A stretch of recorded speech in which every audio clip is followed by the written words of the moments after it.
We are having a snack in this cozy market while the artist is finishing my takla. He's turning it from a gross piece of not art to a real piece of art. Yeah, we gotta get back there. But yeah, I feel bad. He's doing all the rest of the work and we're just sitting here eating. He hasn't even eaten yet.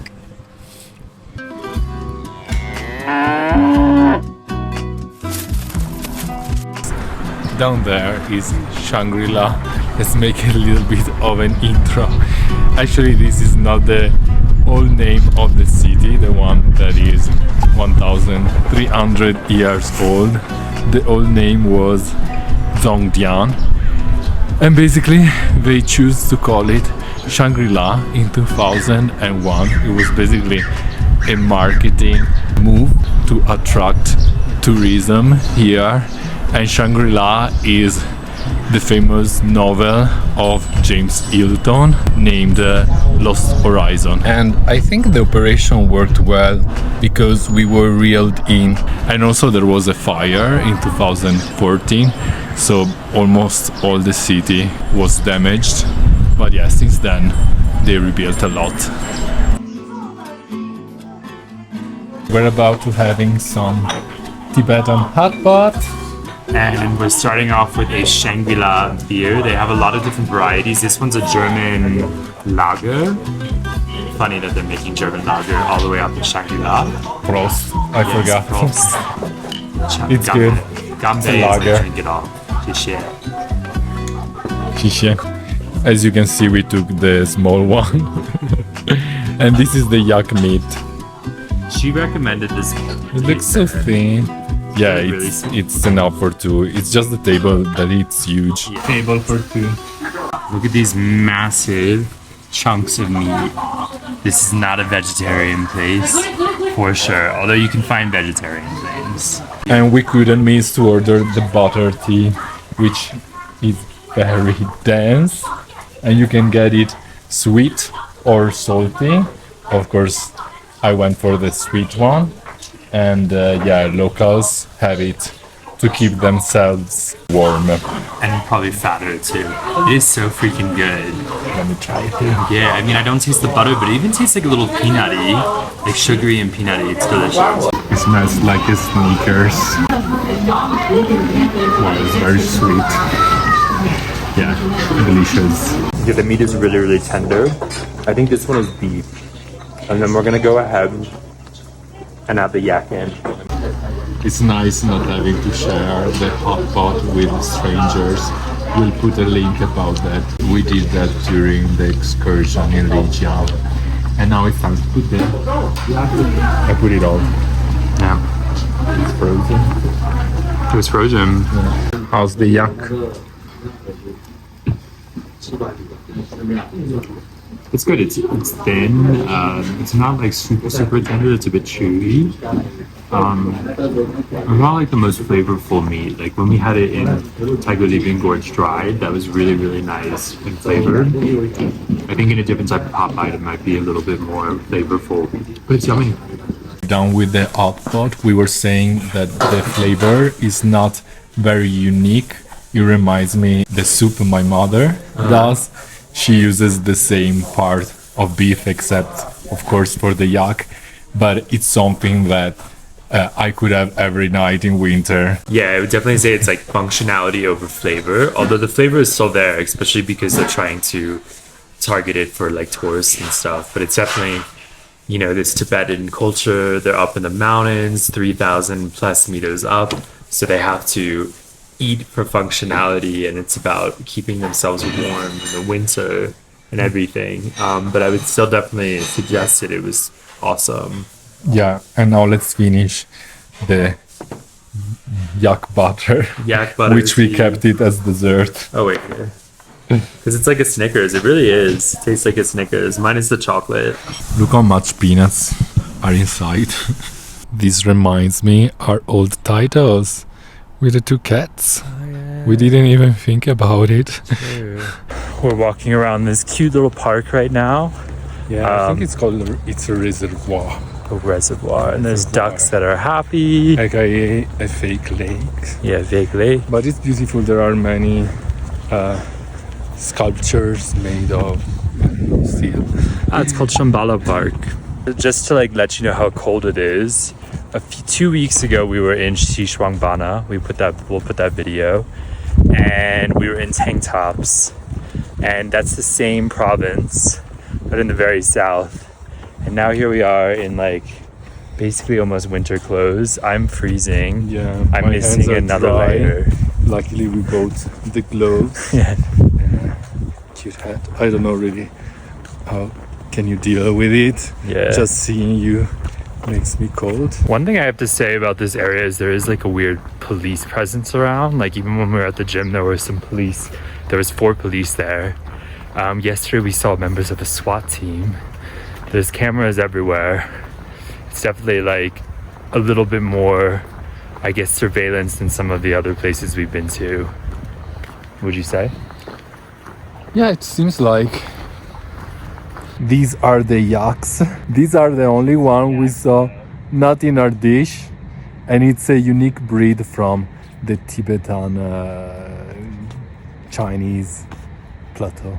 This part. It's a really beautiful park. It's my favorite so far in China. Like everything is Tibetan style, and I really like the color, the decorations. Even the street light orange and what's that color? Purple. Yeah. It's really beautiful. It's like very manicured with nobody here, which is kind of creepy as well. And then there's a creepy amusement park also. Yeah, it's creepy but still cool. So beautiful. A nice place to get some exercise if you if you feel the audacity to run while you're here.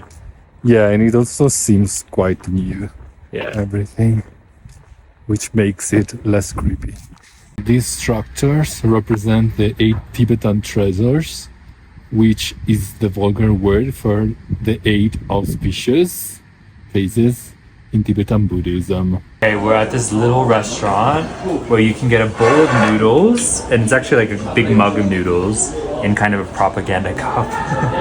And then you add all of your ingredients on top, like pickled vegetables. And finally, I got this kind of donuts bread. It's fried bread. With sugar, it would be a donut. Perfect. We're headed to the Baiji Temple, and it's a really quiet, scenic walk. I don't think anyone else is probably coming up here. But when you get to the top of this bridge to go up to the temple, you get this incredible view of the city. Behind it you have the hills, and then behind it you have these like snow-covered peaks. And yeah, it's sunset, so there's like a beautiful pink hue to the clouds. The landscape is very different from what we've seen so far in China. The trees are different. Yeah. And it's very peaceful because right behind us there's a Chinese cemetery. So if you come up here and you have never seen one, you can have a look. We saw already a big one in Malacca, in Malaysia. Yeah.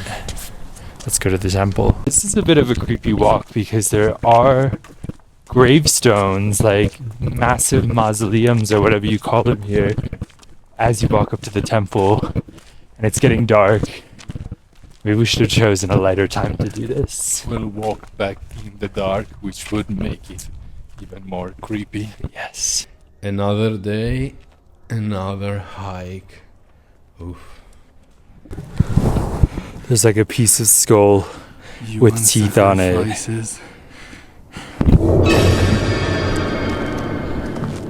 A crematorium, maybe. Could be. Let's not be greedy. Let's share it with the viewers. It's a lot bigger than I expected it to be. This temple is called Baiji Temple, which literally means 100 chickens. We honestly loved it, maybe even more than the Songzali monastery. A monk invited us to walk around the temple 3 times for blessings. He told us he's driven to Lhasa many times, but said it's impossible in winter due to heavy snow.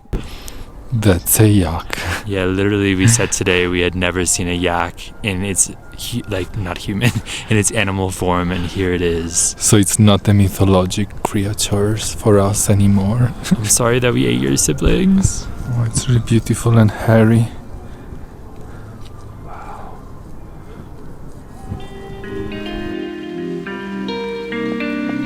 Of course, Shangri-La was also on the famous Tea Horse Road, which was connecting the provinces of Sichuan, Yunnan with Tibet.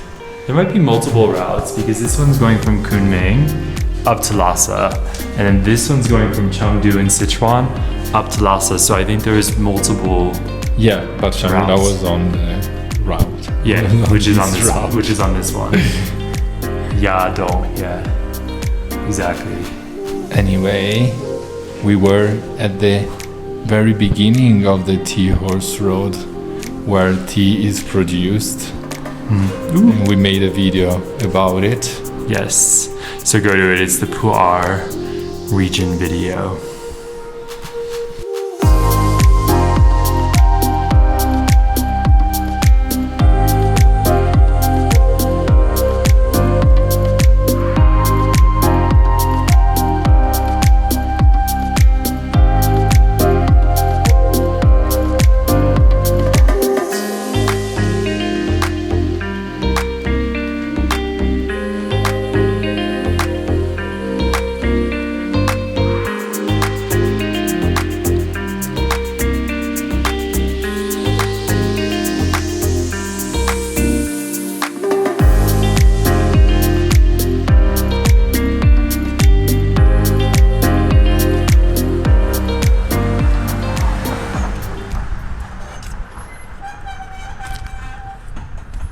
What am I doing?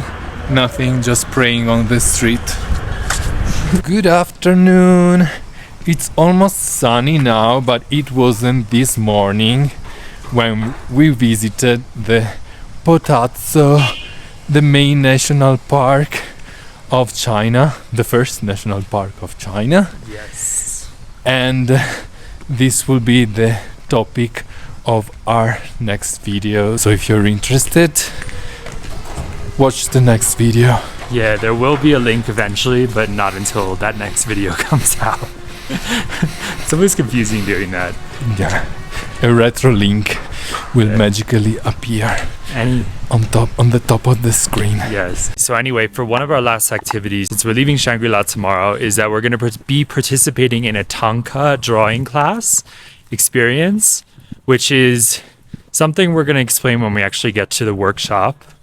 But yeah, anyway, it's a really interesting Buddhist drawing technique that has a lot more to it. So we'll explain it when we get there. But before we make it to the Thangka workshop, we're getting some lunch. And it smells really bad in here. Why? Yeah, I'm having stinky tofu again. I had it for the first time in the Zhongdian market in Malacca. We'll post that video, we'll link it at the point, and yeah, it's weird, but I like it, so. Yeah, it's kind of, I mean, I like it too, but it does smell like diarrhea. Enjoy.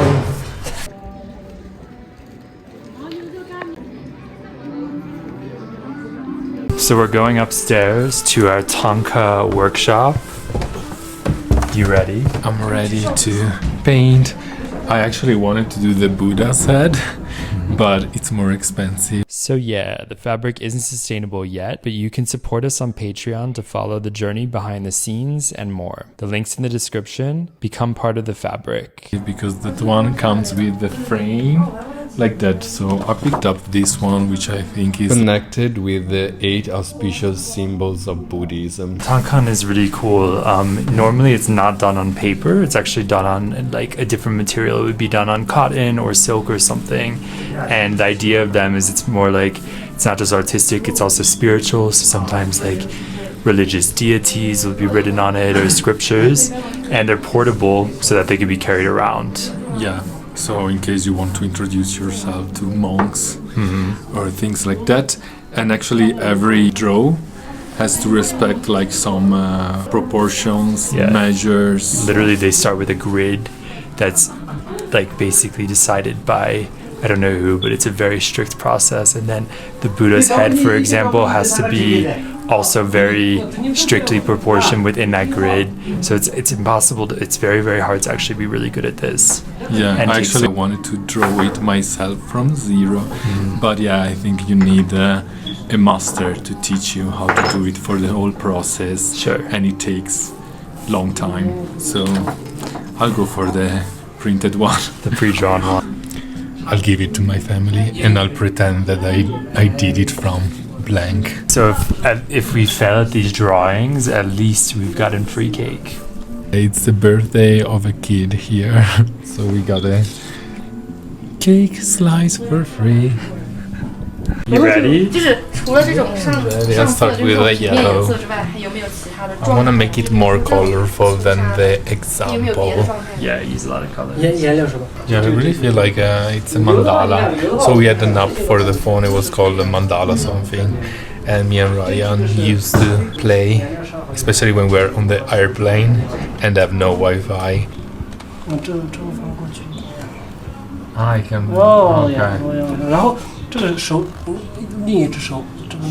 Put your hand underneath it, hold on to it. 哦呀，这样滑，因为它这个会滑过来。 The painting will fall backwards, otherwise the canvas will. Not the canvas, the holder. So I'm going to be making a piece of jewelry, which is a much smaller version. I'm going to be giving it to my mama. So let's see how it goes. I guess we're not doing the drawings, that's true, because we don't have the skill, but we're just painting. This is our trusty teacher. He's been doing this for 10 years. And he's drawing me it from scratch.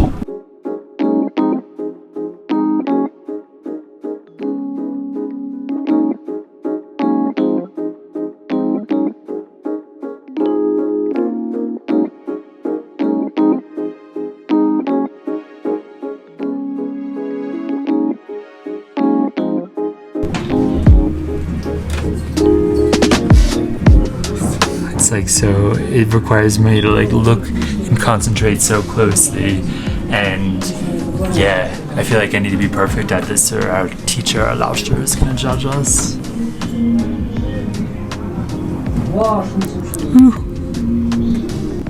Okay, so we got to the point where I can no longer go anymore. Now the master is gonna come in and fix it for us. So our teacher studied for 6 years in Chengdu, and he's been doing this for 12 years. He's the master. He taught me how to do the shades. It looks really nice here. And you use this really small paintbrush. Thangka 用 这个 土 必须要这个。但是这个很危险是吗？对，有点危险，颜料有毒。因为那个颜色是这个不是天然的，不是自然的吗？是天然的啊，是天然的，所以纯矿物不危险。危险，它纯矿物里面有毒，有毒虫子不敢吃，它就可以保持很多年，知道吧？哦，它就 totally fixing it up. What would we do without him? Our teacher is saying that he sometimes paints on clothing, and it will take him 1 or 2 years, sometimes up to 8 years to complete one piece of clothing. This guy is the most patient person on this planet, I think. Sadly, the teacher couldn't finish my artwork because it was already very late and we're leaving tomorrow morning, so he's just writing a good wish in Tibetan. I think you can go over the marks with like a different pen. Yeah, I would do that if I were you. Yeah. Just basically like that's all he did, and then he put some gold on it and stuff, so maybe you can just like get something into it. Thank you to our teacher, he's amazing. And we're all done for the day. And bye. Okay, so we're ending the night on a good note with a beer. Fabio got a Shangri-La. I got a Dali because hints, we'll be going somewhere with a similar name. But first we have another video coming out about Shangri-La, and then we'll go on to Dali. Cheers. Good morning, our Shangri-La visit is over.